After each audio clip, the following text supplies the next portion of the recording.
All right, this is Mr. Maycomber, and I'm going to walk you through the trade study guide. So the first thing you have there is a blank map, and on that blank map, you are going to explain the triangular trade. As the name implies, there has to be three lines drawn that form a triangle, and there's a variety of ways that you can do this. So let me explain two of them to you. So for example, if you were to start in the 13 colonies, you would draw a line over to Europe. Now, on that line, you'd write things like timber or cotton or tobacco or basically any type of raw material, because they're getting raw materials from the 13 colonies and bring them over to Europe, where they're actually going to make them into finished products or manufactured goods. So in Europe, you would then draw a line down to West Africa, and on that line you can write things like clothes or guns, manufactured goods. So those items are going down to West Africa to be traded. From West Africa, you can draw a line to the 13 colonies and write slaves. This is the Middle Passage. The Middle Passage is where many slaves came over to the New World. Many of them died, very bad conditions that we'll talk more about later. So that's one example of what you can do to demonstrate your knowledge of the triangular trade. You can also do it from the Caribbean up to the 13 colonies over to West Africa. So in this situation, in the Caribbean up to the 13 colonies, you would put molasses. So they got a lot of like molasses and sugar and things like that from the Caribbean.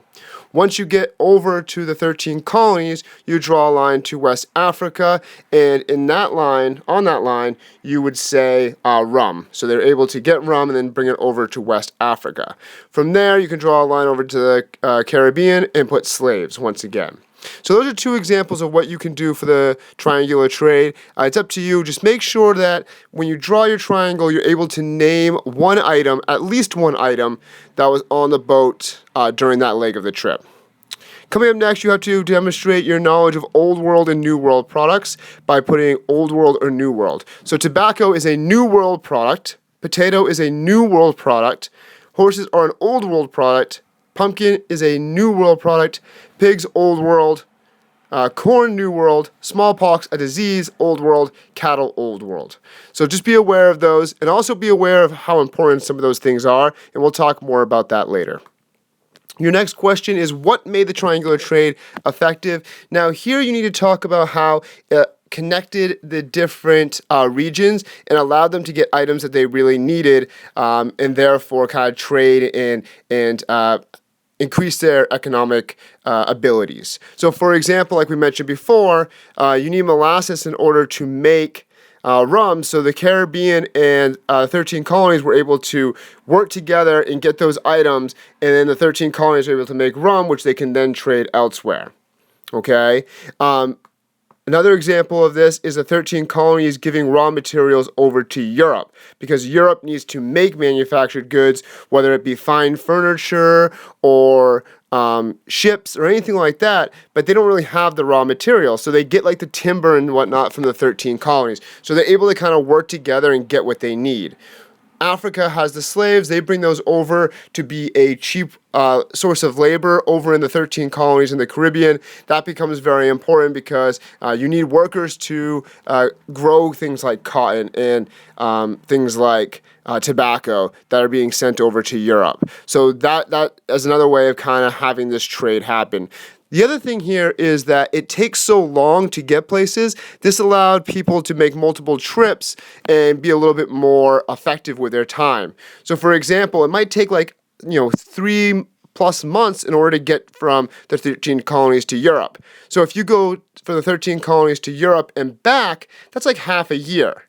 So instead of doing that, you might go to the 13 colonies to Europe, down to West Africa, then back to the 13 colonies in order to make your time be a little bit more productive in order to get what you need in the 13 colonies. Okay, so you're constantly using the boat, constantly putting stuff on the boat, then selling it, then putting new stuff on the boat, and using that boat in an effective way to kind of keep the economy going. Next up, it talks about mercantilism. Now, mercantilism is a very important thing. Think about the game that we play in class. Basically, what it is a set of economic ideas aimed to increase the wealth and power of a country. Under this system, the parent country controls trade to ensure that it benefits them. So in other words, the idea behind mercantilism is that money or gold equals power. So if you get the most gold and silver, you're going to increase your power and have more benefits and more control over your trade. So think about the game that we played in class. What you really wanted was gold, because if you had gold, you could basically get anything you wanted. So if you wanted a raw material, if you wanted a manufactured good, if you had gold, you could buy that. And that allows you to have more economic power. So the next question said, who has the most power? Who has the most power are the parent countries. So think of Spain, think of France, think of England. Those are the countries that are able to make laws and control what happens with the actual colonies and really kind of make sure that they are benefiting the mother country. So when we think about that, we think about like the Navigation Act. So the Navigation Act said things like you have to use English ships in order to ship out goods. You can only trade within the English Empire. And that was especially true for items like sugar, tobacco, indigo, which were very popular and very pricey items. So you'd be making a lot of money if you could ship those out to other places like France. Navigation Acts also said things like that trade officials were allowed to issue writs of assistance in order to search for smuggled goods on a boat. It also said that goods that were sold outside of the empire had to be shipped through England first so they could be taxed. So basically, Navigation Acts were a way of limiting any chance of the colonies actually gaining some power. And this got them quite mad. Remember, these are a series of acts. They weren't all passed at once, but it really limited the colonies in America from gaining any type of power or any type of partnerships outside of the English Empire. Okay, and that's really how they hold the power, by passing laws saying you can't trade with certain people. Again, think of the game that we played in class. Next up, it talks about the Columbian Exchange. The Columbian Exchange describes the exchange of ideas and items that happened after the Old and New World met. So in other words, there are several items and ideas that existed by themselves in these two separate worlds, and they're now meeting for the first time. So we talked about that up there. For example, horses. Like when we talk about horses, those were not an item that was in the New World before. That was brought over. And that really changes things for like the Native Americans, because they now can become nomadic. Especially in the plains area, like the middle of the country, they're able to travel after the bison and the buffalo and hunt them quite successfully. And they, move around with the horses. They set up teepees, and they're able to go on the hunt as opposed to just being in one place. Okay, we also see the Native Americans using this in warfare. And the other thing to kind of consider here is that they didn't really have many animals in North and South America that were capable of domestication, especially large animals.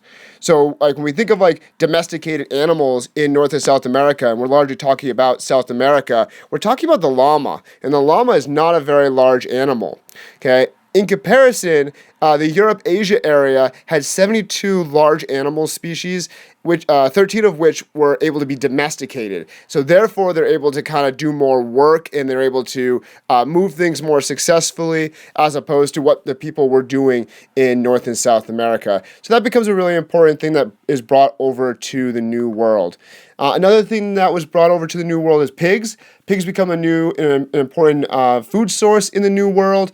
Hernando Soto brought over 13 pigs in 1539, and when he died 3 years later, there were over 700. So therefore, you see a big explosion of this animal, which becomes a new food source for the people in the New World. Unfortunately, it wasn't all positive for people in the New World. We talked about diseases, smallpox being a great example of a disease, measles being another one. We don't know exactly the number, but some people estimate as high as 90% of Native Americans died within about 100 years of this Columbian Exchange beginning, and that had to do with Old World diseases. So those Old World diseases, they weren't used to them as far as their immune system goes. So a lot of people were dying within like the 100, 150 year mark, which is pretty devastating for that culture. Going back the other way, we see a lot of positives for items that were brought over to the Old World. So, for example, we see the potato. The potato obviously associated with people in Ireland, but it was not originally there. So an acre and a half of potato could feed an Irish family for a year. So it was a cheap food source that didn't require a ton of space in order to feed a lot of people. We talk about the average Irish worker ate 10 pounds of potato a day, and all of this leads to a doubling of the population between 1754 and 1855. So the people of Ireland really become dependent on the potato, which obviously becomes a bad thing when the potato famine happens. We also see the rest of Asia and Europe benefiting from new foods. So when we see new foods, healthier foods like tomatoes, beans, peanuts, blueberries, things like that coming to the old world, we see that people become much healthier, which leads to the world population doubling from 1650 to 1850. And part of that has to do with the food, part of that has to do with advancement of medicines, things like that. That's all very positive. It also leads to population growing in the new world because people need to move away from the cities in the old world, and there's now becomes opportunities for people in the new world to kind of set up shop. So those are some things that you can be thinking about when you have your test coming up. As always, feel free to ask me any questions that you may have.